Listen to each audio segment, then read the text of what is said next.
नमस्कार दोस्तों, स्वागत है आप सभी का। आप देख रहे हैं मिस्टर इमाम। दोस्तों 10 मई को कर्नाटक में चुनाव होने वाली है। इस डिबेट में अलका लामा सुधांशु त्रिवेदी को कर्नाटक के 40% कमीशन खोर सरकार का काम गिनाने के लिए कहती है और सुधांशु जी काम गिनाते भी है। इसमें सारे काम केंद्रीय सरकार के गिनाते हैं। फिर अलका लामा कहती है जितने भी आप काम गिनाए हैं सब अमीरों के लिए है।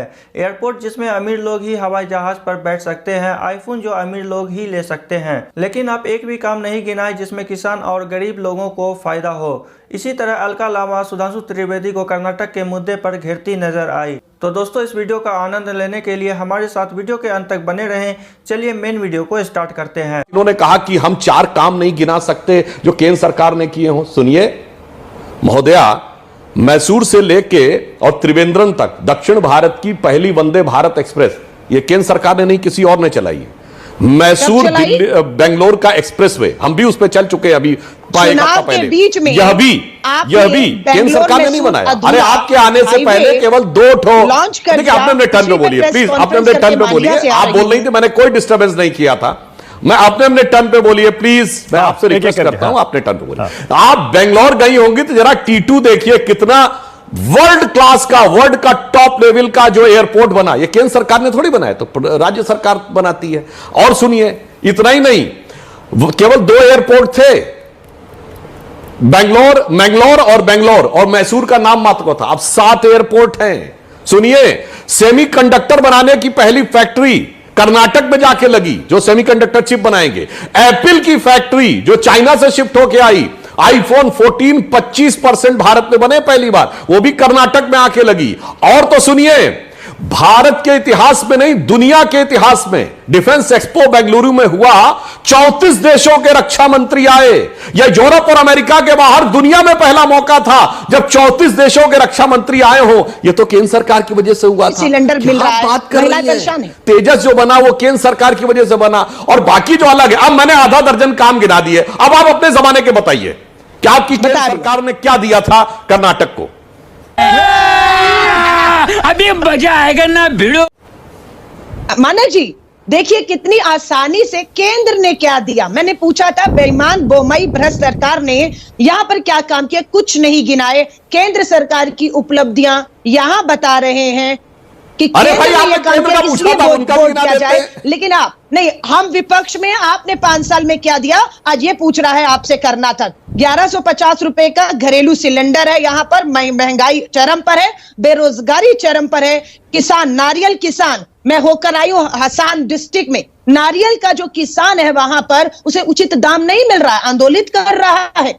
पूंजीपति मित्र, एयरपोर्ट बनाया आपने, लेकिन वो किसको बेच दिए आपने? मोडानी मॉडल के तहत अडानी जी को एयरपोर्ट दे दिए, जहाज बेच दिए। गरीब आम आदमी सफर नहीं करेगा। तो आप पूंजीपति मित्रों और 1% जो अमीर लोग हैं, महा अमीर है, जो एप्पल खरीदेंगे, जहाज में घूमेंगे, आप उनकी बात करके यहां से चले गए। लेकिन आपने कर्नाटक के गरीब किसान की, मजदूर की, बेरोजगार युवाओं की, महिलाओं को कितना राहत दी, इस पे एक शब्द आपने ही नहीं बोला। ना रोजगार पे बोला, ना महंगाई पर बोला, ना किसान पर बोला। इसलिए आप धर्म की, जाति की राजनीति करके क्षेत्रवाद, जिससे कांग्रेस बिल्कुल प्रोटेक्ट करती है कि क्षेत्रीय पहचान, संस्कृति, भाषा, इनको हमें प्रोटेक्ट करना है और आगे बढ़ाना है, इसी पर हमला करने का काम आज भाजपा कर्नाटक की विफलताओं को। सुधांशु जी की बारी है, उसके बाद बारिश पठान और विनोद। यही नहीं, अभी और सुनिए कैंपेन क्या का रिस्पॉन्स विनोद जी, उसके बाद आ रहा हूं। बड़ी दिलचस्प बहस चल रही है, मुझे पता है आप भी एंजॉय कर रहे हो। धन्यवाद मानव जी। सुधांशु जी ने तो कहा मैं 15 दिन पहले यहां था और अब मैं दिल्ली वापस भाग गया हूं। अलका लामा अभी भी यही बैठी है, भागी नहीं है। नाइस। और आपको बेनकाब करने के लिए बैठे हुए हैं।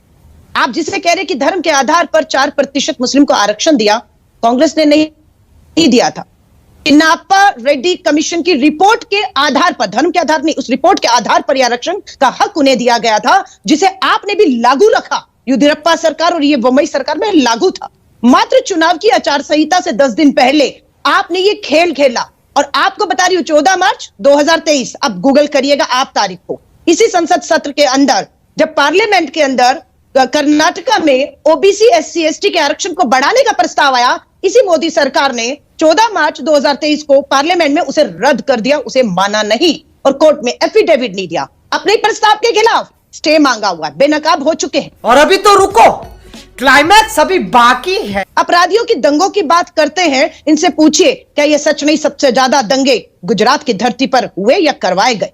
ये सच नहीं है कि बलात्कारियों को, बिल्किस बानो के बलात्कारियों को छोड़ने का काम बीच गुजरात चुनाव में आपने किया? सुप्रीम कोर्ट आपसे सवाल पूछ रहा है और आप खामोश है। ये सच्चाई है या नहीं? कर्नाटक के चुनावों के बीच में आपने गुजरात के दंगाइयों को पूरी तरह से बलि करने का काम किया और यहां पर उसके नाम पर वोट मांग रहे हैं। देश आप पर थू थू कर रहा है। क्या यह सच्चाई नहीं है कि आपके हमारी महिला खिलाड़ी जंतर मंतर पे बैठी हैं यौन शोषण के आरोपों के तहत और आप एफआईआर तक नहीं होने दे रहे हैं?